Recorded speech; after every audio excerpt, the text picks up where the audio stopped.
तो अब हम शुरू कर रहे हैं सिंधु घाटी सभ्यता के बाद अगली सभ्यता है वैदिक सभ्यता। तो वैदिक सभ्यता का मतलब क्या है? देखो, वैदिक सभ्यता के 2 भागन में हम पहले बांट दिन हम नहीं बांटा। हमका वैदिक सभ्यता का 2 भागन में बांटा गया है। पहले है पूर्व वैदिक काल, फिर अगले है उत्तर वैदिक काल।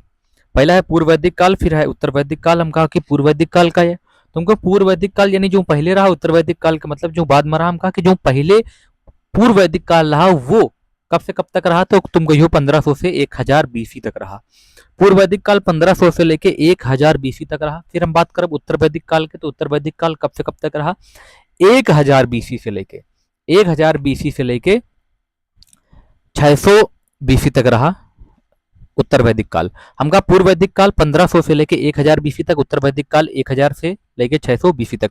हम कहा कि 2 भागन में बांट देंगे। एक 2 भागन में काहे मारे बांट देंगे? हम कहा कि अगर हम पूर्व वैदिक काल की बात कर रहे हैं तो पूर्व वैदिक काल में ऋग्वेद की रचना हुई। कही पूर्व वैदिक काल यानी पहले वाले वेद में जो कि 1500 से लेके 1000 ईस्वी तक है, बीसी तक है, यह हमारा ऋग्वेद की रचना हुई।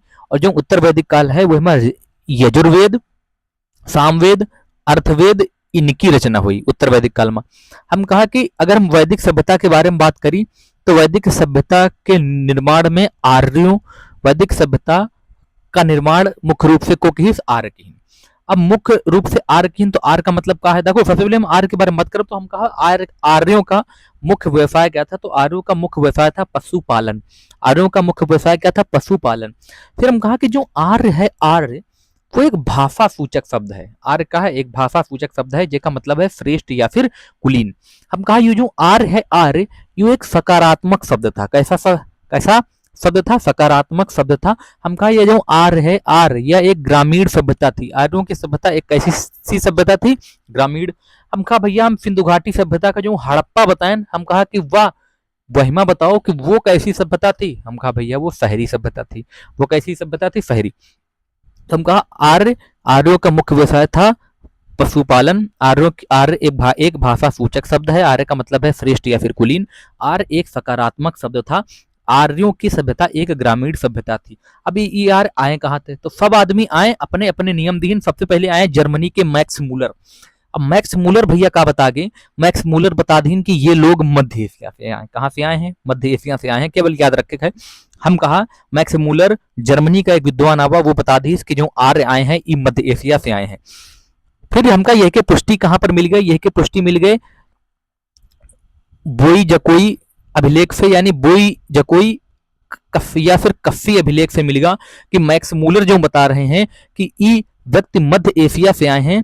जो बोई जकोई और कस्सी अभिलेख से यह बात सिद्ध हुई है, जो कि कहां से मिला है? ईरान से मिला है। कि ई जो आए हैं मैक्स मूलर जो बता रहे हैं, जो लॉजिक के अनुसार कि मध्य एशिया से आए हैं, वो बात सही है। हम कहा कि ये अभिलेख में 4 देवता मिले हैं। 4 देवता में यहाँ इंद्र, वरुण, मित्र और नास्ते 4 देवता मिले हैं। इंद्र, वरुण, मित्र, नास्ते। ठीक है। हम कहा कि यो अभिलेख भोजकोई अभिलेख 1400 बीसी का है। 1400 बीसी यह का मतलब है कि यो पूर्व वैदिक काल का रहा हुई, क्योंकि पूर्व वैदिक काल है 1500 से 1000 बीसी तक है। यही के मारे यो सिद्ध होगा कि यो मैक्स मूलर जो बोल रहा है जर्मनी का बंदा कि ये लोग मध्य एशिया से आए हैं, ये बात सही है। हम कहा भुजगोई अभिलेख और कस्सी अभिलेख ईरान से मिला है। ये 4 देवता मिले हैं, इंद्र, वरुण, मित्र, नास्ते, और यो 1400 बीसी का अभिलेख है और ईरान से प्राप्त हुआ है। ईरान का एशिया माइनर, एशिया है ना। फिर हम कहा कि एक आदमी आए बीजी तिलक, यानी बाल गंगाधर तिलक। इका कह दीन कहीं ये उत्तरी ध्रुव से आए हैं। उत्तरी ध्रुव से आए हैं। उत्तरी ध्रुव का मतलब क्या है? अवस्था से आए हैं। कहां से आए हैं? अवस्था। उत्तरी ध्रुव यानी अवस्था से आए हैं, जहां पर उत्तरी ध्रुव में 6 महीना दिन 6 महीना रात होती है ना।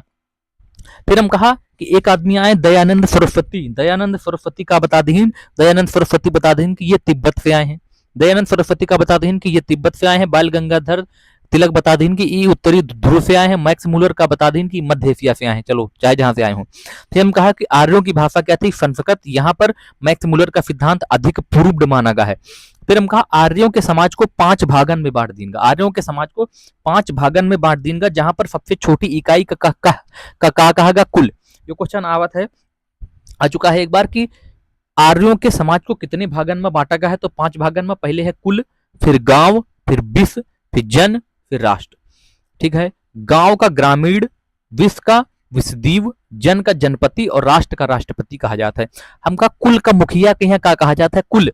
जो की सबसे छोटी इकाई है कुल के मुखिया का क्या कहा जाता है? कुल या फिर कुलप कहा जाता है। ठीक है, हम कहा ये जो आए हैं आर्य, ये कहाँ से आए हैं? ये खैबर दर्रे से भारत आए हैं। कहाँ से आए हैं? खैबर दर्रे से भारत आए हैं। फिर हम कहा कि आर्य जो है, आर्य ये वैदिक सभ्यता को जीते थे। आर्य जो है वे आर्य वैदिक सभ्यता को जीते थे। हम कहा कि ऋग्वेद कालीन नदियों के नाम बताओ। हम कहा ऋग्वेद कालीन नदियों के नाम। वो सबसे पहली नदी है काबुल। काबुल का क्या कहा जाता है? काबुल का कहा जाता है कुंभा। सिंधु नदी का पुराना नाम है सिंध या फिर हिरत। फिर हम कहा सिंधु नदी का पुराना नाम है सिंध या फिर हिरत। झेलम का नाम है वितस्ता। ख्यात नदी का नाम है सुविस्तु। चिनाब का नाम है अस्किनी। गंडक का नाम है सदानीरा और द्रुफदंती का नाम है घग्गर नदी। रावी का नाम है परफड़ी। गोमती का नाम है गोमल। व्यास का नाम है विपासा। सतलज का नाम है सतुस्ती। कुर्रम का नाम है कुर्मू। ठीक है, हम कहा कि जैसे हम पहले बात की है कि हड़प्पा सभ्यता की, तुम कहो कि हड़प्पा सभ्यता जो है वह सभ्यता भैया मात्र सत्तात्मक रही। कैसी रही? मात्र सत्तात्मक रही। लेकिन अब जो यहाँ पर वैदिक सभ्यता आ गए, यह वैदिक सभ्यता पितृसत्तात्मक है। कैसी है? पितृसत्तात्मक है। हम कहा कि वैदिक जो आर्य आए, यह वैदिक सभ्यता है। वैदिक सभ्यता की प्रमुख भाषा क्या रही? संस्कृत भाषा रही। प्रमुख देवता यहाँ पर कौन मानेगे? इंद्र मानेगे। इंद्र यानी प्रजापति। इंद्र यानी प्रजापति। और ई जो वैदिक सभ्यता के लोग हैं, ई शाकाहारी मांसाहारी दोनों रहे। गाय का अघन्या कहते रहे। मरुस्थल का घट्ट कहते घन्व। मरुस्थल का घन्व कहते रहे। समुद्र का परमावत कहते रहे। यव का जौ कहते रहे। जौ का यव कहते रहे या यव का जौ कहते रहे। ठीक है, हम कहा कि ऋग्वेद में प्रमुख देवता जो हैं कौन कौन से हैं? तो प्रमुख देवता है इंद्र। 4 देवता तो है प्रमुख, इंद्र, अग्नि, विष्णु, शिव। हम कहा कि इंद्र नाम के शब्द का यूज ऋग्वेद में 250 बार भा है। अग्नि देवता का जिक्र ऋग्वेद में 200 बार भा है। विष्णु देवता का जिक्र ऋग्वेद में 100 बार भा है। और शिव देवता का 3 बार जिक्र हुआ है। सिंधु नदी एक का जिक्र 55 बार भा है। यमुना नदी यह का जिक्र 3 बार भा है। और गंगा नदी का जिक्र 1 बार भा है। ठीक है, फिर हम कहा वैदिक साहित्य। अगर हम वैदिक साहित्य की बात करें तो हम कहें उपनिषद। तो हम कहा उपनिषद कहते हैं 108 उपनिषद हैं, जिसमें 4 + 2 + 102 हैं। हम कहा कि 4 का ही, हम कहा 4 यहीं गद्य के, 2 यहीं 4 यहीं गद्य के और 102 हैं पद्य वाले और 2 जो हैं भी गद्य पद दोनों के हैं। तो कैसे करियो? हम कहा कि 4 आदमी आए गद्य से गद्दा में लेट के, तो 4 आदमी गद्दा में लेटे हैं तो क्या होगा? 4 से गद्य। हम कहा कि उपनिषद की संख्या क्या है? तो उपनिषद का मतलब है उपधन निषद।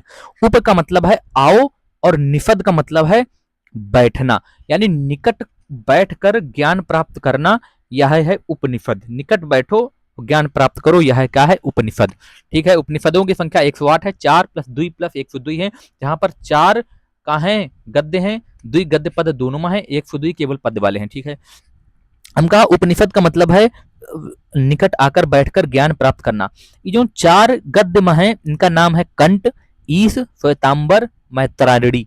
ठीक है, और जो 2 गद्य पद दोनों में है उनका नाम है प्रश्न और केन उपनिषद। हम कहा कि उपनिषदों का वेदांत भी कहा जाता है।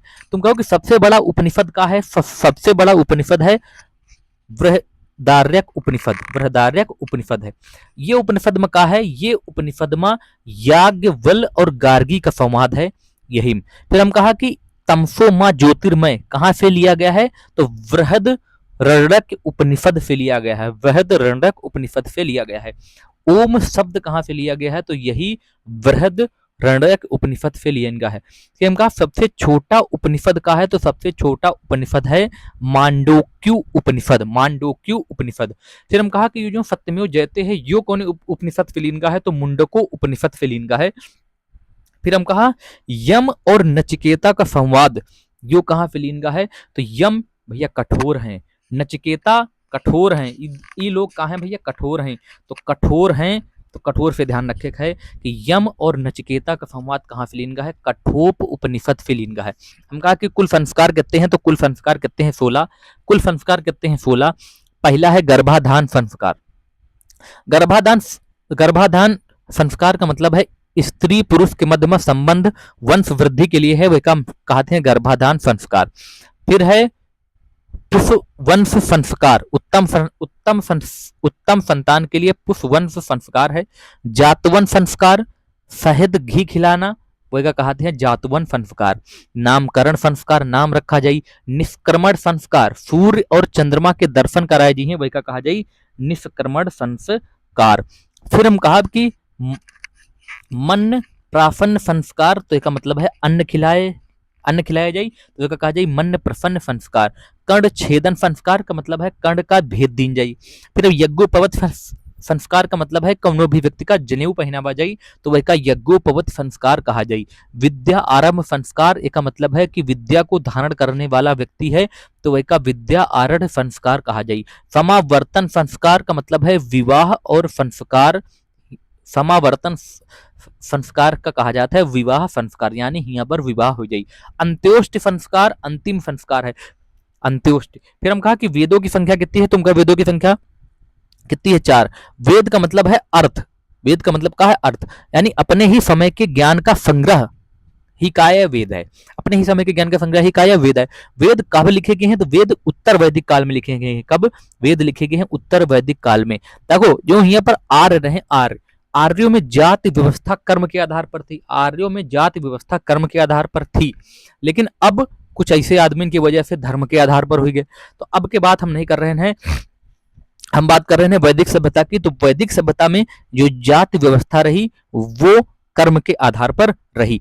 फिर हम कहा कि यह बाल विवाह फेमस था, बाल विवाह प्रचलित नहीं था, बाल विवाह पर प्रचलित नहीं था। देखो जो वेद हैं भी अपरुषेय हैं। अपरुषेय का मतलब क्या है, अपरुषेय का मतलब है कि इनकी रचना किसी भी व्यक्ति ने नहीं की है, इनका संकलन हुआ है, इनका संकलन को कही से कृष्ण द्वापायन वेद व्यास, कृष्ण द्वापायन वेद व्यास ने ही वेदों का संकलन किया है। हम कहा वेद जो है अपरुषेय है, यानी इनकी रचना व्यक्ति ने नहीं की है। हम कहा ऋग्वेद के संकलनकर्ता को है कृषि द्वापायन वेद व्यास, ऋग्वेद के संकलनकर्ता को है कृष्ण द्वापायन वेद व्यास। मंडल कितने हैं ऋग्वेद में, 10 मंडल हैं। अष्टक कितने हैं, 8 अष्टक हैं और 1028 सूक्त हैं। 1028 सूक्त में 1017 सूक्त कैसी हैं, साकल हैं, और 11 सूक्ति वाल खिल्ल हैं, वाल खिल्ल 11 जो हैं वो वाल खिल्ल हैं, और 1017 कैसी हैं, साकल हैं। हम कहा कि ऋग्वेद में मंत्र कितने हैं, तो 10,562 मंत्र हैं। कितने, 10,562 मंत्र हैं। ऋग्वेद में शब्द कितने हैं, तो ऋग्वेद में शब्द हैं 1.50 लाख, यानी 1,50,000। हम कहा ऋग्वेद के पढ़ने वाले को क्या कही है, ऋग्वेद के पढ़ने वाले को कही है होता, का कही है होता। हम कहा 10 मंडल में प्रमुख मंडल कौन सा है, तीसरा मंडल है। इन 10 मंडलों में ऋग्वेद में कितने मंडल हैं, 10। हम कहा 10 मंडल में प्रमुख मंडल कौन सा है, तीसरा मंडल है। यही तीसरे मंडल में गायत्री मंत्र का उल्लेख है, और ये गायत्री मंत्र किसके लिए है, सूर्य देवता के लिए है। फिर हम कहा कि ये जो चौथा मंडल है, चौथे मंडल में कहा है, तो चौथे मंडल में कृषि है, और तीसरे मंडल में गायत्री मंत्र है सूर्य देवता के लिए। ये गायत्री मंत्र जो है वो सूर्य देवता को समर्पित है। फिर हम कहा चौथे मंडल में कृषि के बारे में बतावा गया है। 7वें मंडल में दशराग युद्ध के बारे में बतावा गया। अगर युद्ध तुमका करे है तो 7 आदमी कम से कम चाहिए, ये चीज का ध्यान रखे है, ऐसे याद कर लो। हम कहा कि अगर 7वें मंडल में कहा है दशराग युद्ध है, हम कहा कि चौथे मंडल में कहा है कृषि है। 4 आदमी तो 4 आदमी तो कृषि के लिए चाहिए, लेकिन 7 आदमी दशराग युद्ध के लिए चाहिए। और 7वें मंडल को लिखी है ऋषि वशिष्ठ, ऋषि वशिष्ठ लिखी है 7वें मंडल, ठीक है। 8वें मंडल में हस्तलिखित रचनाएं हैं, जिनका खिल कहा जाता है, जिनका क्या कहा जाता है, खिल। 9वें मंडल में सोम देवता है, 9वें मंडल में सोम देवता है। और 10वें मंडल में भैया को है, 10वें मंडल में जाति व्यवस्था है। जाति व्यवस्था वो भी कैसी है, चातुष्फली की व्यवस्था है। वह कौन आधार पर है, कर्म के आधार पर है। हम कहा कि ऋग्वेद में प्रमुख देवता इंद्र, इंद्र का यूज 250 बार, अग्नि का यूज 200 बार, विष्णु शब्द का यूज 100 बार, शिव शब्द का यूज 3 बार, सिंधु का यूज 55 बार, यमुना का 3 बार, और गंगा नदी का यूज एक बार। हम कहा कि जात व्यवस्था के कर्तव्य धर्म सूत्र में बताए गए हैं। ऋग्वेद का उपनिषद कौन सा है? ऋग्वेद के उपनिषद का नाम है आयुर्वेद। ऋग्वेद के उपनिषद का नाम है आयुर्वेद। सुसुप्त के अनुसार, सुसुप्त का बता गए, कहें कि यो ऋग्वेद जो है, ऋग्वेद जो है वो अथर्ववेद का उपवेद है। ऋग्वेद का उपवेद के का नाम का है आयुर्वेद। ऋग्वेद का उपवेद है आयुर्वेद, लेकिन सुसुप्त बता गए कि यो आयुर्वेद जो है, यो आयुर्वेद अथर्ववेद का उपवेद है। ठीक है। फिर पूर्व वैदिक काल में ऋग्वेद को पूर्व वैदिक काल में लिखा गया है। ऋग्वेदों में बाल विवाह, पर्दा प्रथा, छुआछूत, जाति व्यवस्था, इनका कोई भी जिक्र नहीं है। वेदों की रचना, ठीक है। फिर हम कहा कि देखो, ये लोग पहले न लोहे के बारे में और न तमाकू के बारे में कोई भी जानकारी थी। अब आ रहा है उत्तर वैदिक काल। उत्तर वैदिक काल है 1000 से 600 ईस्वी पूर्व, और उत्तर वैदिक काल में 3 वेदन की रचना हो चुकी है। पहला वेद है सामवेद। सामवेद का कहा जाता है? सामवेद का कहा जाता है संगीत का वेद, और यही में स्वरों के बारे में बतावा गया है। ऋग्वेद का पढ़ने वाले का ऋग्वेद के संकलनकर्ता को है कृषि द्वापायन है। कृष्ण द्वापायन वेद व्यास है। कृष्ण द्वापायन वेद व्यास। और सामवेद जो है वह कहा जाता है संगीत का वेद, और सामवेद को के पढ़ने वाले को कहते हैं उद्यात यानी उद्गाता। अगर सामवेद का कोई भी व्यक्ति पढ़ता है तो वह का कहा जाता है उद्गाता। सामवेद का उपवेद है गंधर्व वेद, और सामवेद के संकलन करता है भरत मुनि। सामवेद के संकलनकर्ता को है भरत मुनि। यजुर्वेद यज्ञ और कर्मकांडों के लिए है। एक ऐसा वेद जो गद्य और पद्य दोनों में है, वह कहा जाता है यजुर्वेद यानी चंपू काव्य। यजुर्वेद का पढ़ने वाले का कहा जाता है अहवर्रु। एक चीज ध्यान रखेगा है कि ऊपर या के ऊपर उड़ंकीरा है, तो यजुर्वेद में भी उड़ंकीरा है। हम कहा कि यजुर्वेद के संकलनकर्ता को है विश्वामित्र। अथर्ववेद का कहते हैं ब्रह्मवेद। अथर्ववेद का कहते हैं ब्रह्मवेद। अर्थवेद में जादू टोना, वशीकरण, कृषि को प्रभावित करने वाले कीट, इस सबन के बारे में बात कर दिन गए है। कन्या जन्म की निंदा किस वेद में है? अथर्ववेद में। अथर्ववेद के पढ़ने वाले को ब्रह्मा कहा जाता है। अथर्ववेद का उपवेद है शिल्पवेद, और अथर्ववेद के संकलन करता है ऋषि विश्वामित्र। अगला वेद है ब्राह्मण वेद। ब्राह्मण वेद का मतलब है वेदों को सरल भाषा में रूपांतरण करने के लिए इनका ब्राह्मण वेदों की स्थापना की गई। ब्राह्मण वेद का कहते हैं वेदों का टीका। ऋग्वेद का ब्राह्मण वेद है ऐतरेय या संखायन। सामवेद का ब्राह्मण वेद है पंचविश या पटविश या जैमिनी। यजुर्वेद का ब्राह्मण वेद है कृष्ण शाखा का तैतरेय, और शुक्ल शाखा का है शतपथ। अथर्ववेद का ब्राह्मण वेद है गोपथ ब्राह्मण ग्रंथ। ताको वेदांग कहते हैं। वेदांग है 6। वेदांग 6 है: शिक्षा, कल्प, निरक्त, छंद, ज्योतिष, व्याकरण। अगर व्याकरण कोनो आदमी जान रहा तो वे का कहीं व्याकरण। व्याकरण को जानने वाला व्याकरण, और व्याकरण को जानने वाले को है पाणिनि। ठीक है। रामायण संस्कृत भाषा में लिखी है वाल्मीकि। सबसे पुरानी रामायण है संस्कृत भाषा की, को लिखी है वाल्मीकि। और रामायण अवधी भाषा में लिखी है तुलसीदास। रामायण अवधी भाषा में को लिखी है, अवधी भाषा में रामायण लिखी है तुलसीदास। हम कहा रामायण में कितने कांड है? 7 कांड है। बाल कांड सबसे पहला, फिर सबसे पहले राम जी के बाल, मतलब जब वो बालक रहे तो बाल कांड, फिर अयोध्या में रहे तो अयोध्या कांड, फिर अयोध्या ते जंगल गए तो अरण्य कांड। ठीक है। अरण्य कांड के बाद किष्किंधा कांड, फिर सुंदर कांड, फिर लंका कांड, और लास्ट कांड है उत्तर कांड। लास्ट कांड कौन सा है? उत्तर कांड। पहला है बाल कांड और आखिरी है उत्तर कांड। उत्तर कांड लास्ट है। तमिल रामायण को लिखी है कंबन। फारसी में रामायण को लिखी है बदायूनी। बांग्ला में रामायण को लिखी है कृतवास। और अंग्रेजी में रामायण लिखी है R.T.H. ग्रिफिथ। बाल रामायण को लिखी है भवभूति। पुराण, ठीक है। अब अंग्रेजी में लिखी है R.T.H. ग्रिफिथ। महाभारत का पुराना नाम है जय संहिता। फिर है आगे पुराण। अगर हम पुराणों के बारे में बात करें तो कितने हैं पुराण? 18। सबसे पुराना है मत्स्य पुराण, सबसे पुराना है मत्स्य पुराण। किस वंश के बारे में ये मत्स्य पुराण में बतावा गया है? मत्स्य पुराण में भगवान विष्णु के 10 अवतार हैं, पहली चीज। और मत्स्य पुराण में मौर्य वंश के बारे में बतावा गया है। भगवान विष्णु का पहला अवतार कौन सा है? मत्स्य। दूसरा अवतार कौन सा है? कछुआ। तीसरा अवतार है वराह, तीसरा अवतार है वराह। और चौथा अवतार है नरसिंह। पांचवा अवतार है वामन। और छठा अवतार ध्यान रखेगा कि छठा अवतार श्री राम, सातवां अवतार श्री कृष्ण, आठवां अवतार परशुराम, नवा अवतार बुद्ध, और 10वां कौन सा हुई? कल्कि, कल्कि जो आई। फिर हम कहा कि विष्णु विष्णु पुराण में मौर्य वंश के बारे में बतावा गया है। विष्णु पुराण में मौर्य वंश के बारे में बतावा गया है। और मत्स्य पुराण में मौर्य वंश के बारे में। वायु पुराण में गुप्त वंश के बारे में बतावा गया है। कौन है? वायु पुराण में गुप्त वंश के बारे में बतावा गया है। भागवत जो है वो कृष्ण भक्त के बारे में बताता है, वो क्या कहिए? भागवत। ज्वाला उपनिषद में कहते, देखो एक उपनिषद है ज्वाला उपनिषद। ज्वाला उपनिषद में 4 आश्रमों के बारे में बात की गई है। पहला आश्रम है ब्रह्मचर्य। ब्रह्मचर्य 0 से 25 वर्ष तक ब्रह्मचर्य है। फिर गृहस्थ है 25 से 50 तक। फिर वानप्रस्थ है 50 से 75 तक। फिर सन्यास कहा गया है 75 से लेके 100 तक। अब हम कहें कि जो ये पुराण लिखे गए हैं इनके रचयिता हैं लोमहर्ष और उनके पुत्र उद्गाता। पुराणों के रचयिता हैं लोमहर्ष और उनके पुत्र उद्गाता।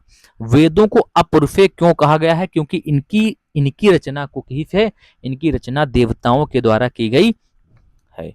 इसी के साथ अब धन्यवाद।